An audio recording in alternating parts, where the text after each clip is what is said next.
mesela Владимир Санги, onda bu пересечение атырасыл кола на который защищает от переохлаждения. Ведь тело заводит карточку и заносит его в картотеку. Теперь он полноправный член фонда.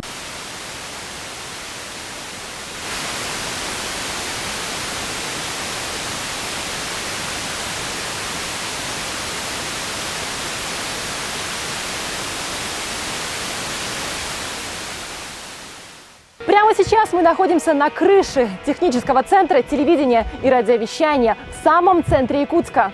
Высота здесь порядка 20 метров, и забрались мы сюда неспроста. Именно здесь располагаются приемные антенны, благодаря которым горожане имеют возможность смотреть телевизор. Сегодня мы раскроем все волшебство телевидения.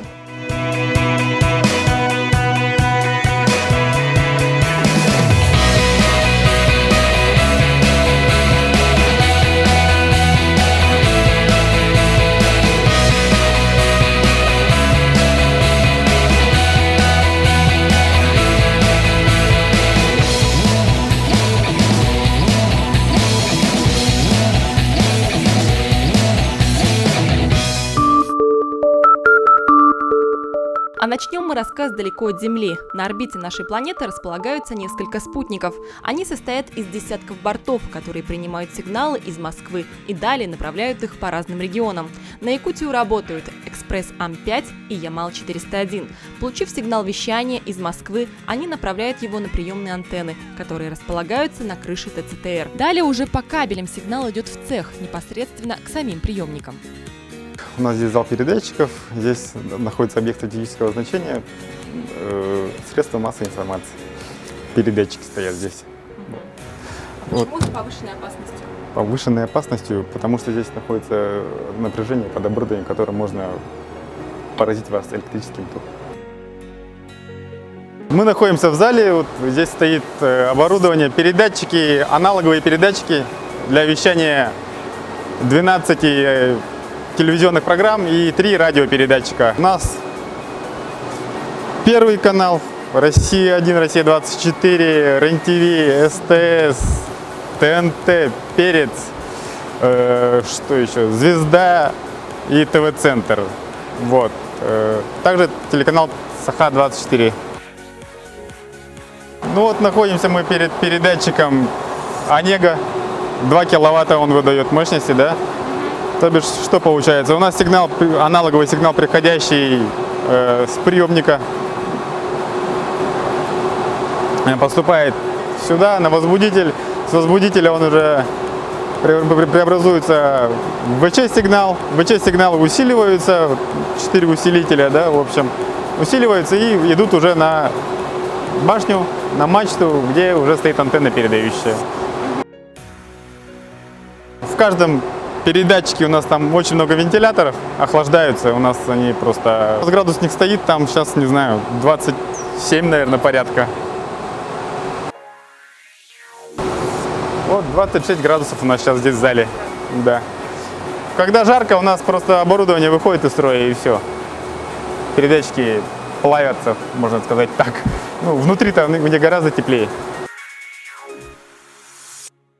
А вот мы в комнате контроля и управления. Позади меня находится 20 контрольных телевизоров. Все они принимают сигнал с 12 телеканалов.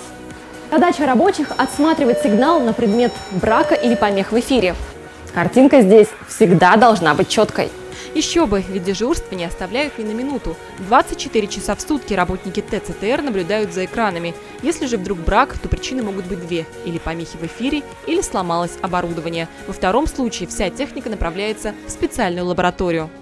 Техника обычно ломается от перепадов напряжений у нас, потому что вся аппаратура она стоит по деревням, а там, как сами знаете, со стабильностью напряжения проблемы. Ну и в летний период в основном из-за гроз бывает, молнии ударяет, и блоки питания сразу из строя выходят. Вернемся к нашему сигналу. Сразу после того, как он прошел через передатчики, вновь по километрам кабеля он направляется в самое сердце телевидения, к телевышке. Уже отсюда он полетит по всей республике, в 34 филиала ТЦТР, и уже там также через приемные антенны попадет в телевизоры якутян. Несмотря на то, что Россия уже 5 лет говорит о переходе на цифровое вещание, аналоговое телевидение до сих пор является доминирующим по всей стране. Аналоговое вещание остается востребованным, потому что за счет аналогового вещания мы охватываем 97-98% по федеральным и региональным программам телевидения. И она является пока незаменимым источником информации. Отметим, что качество вещания – это не всегда проблемы сигнала. Очень часто на картинку могут повлиять многие моменты. Например, так называемая солнечная интерференция – это засветка антенн в результате сильного излучения солнца. Причина помех может быть даже в банально неправильно настроенной антенне.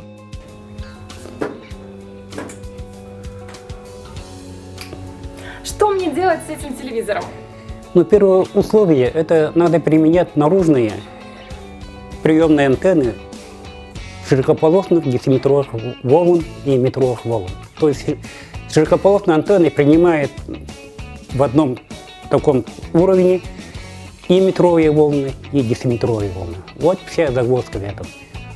Применение таких антенн простых, которые раньше применялись только для метрового, абсолютно неприемлемо.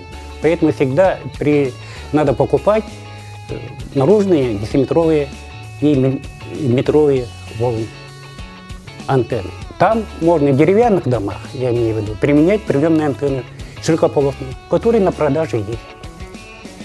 Еще лучше поставить на даче наружные антенны, типа Дельта и прочие. И всегда при покупке надо обратить внимание на паспорт этого, потому что очень много таких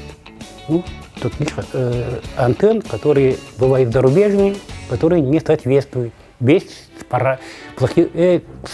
плохими параметрами. Поэтому всегда надо обратить внимание. Тогда будет все нормально. Антенну настроили, о работе ТЦТР все узнали. Можно и отдохнуть.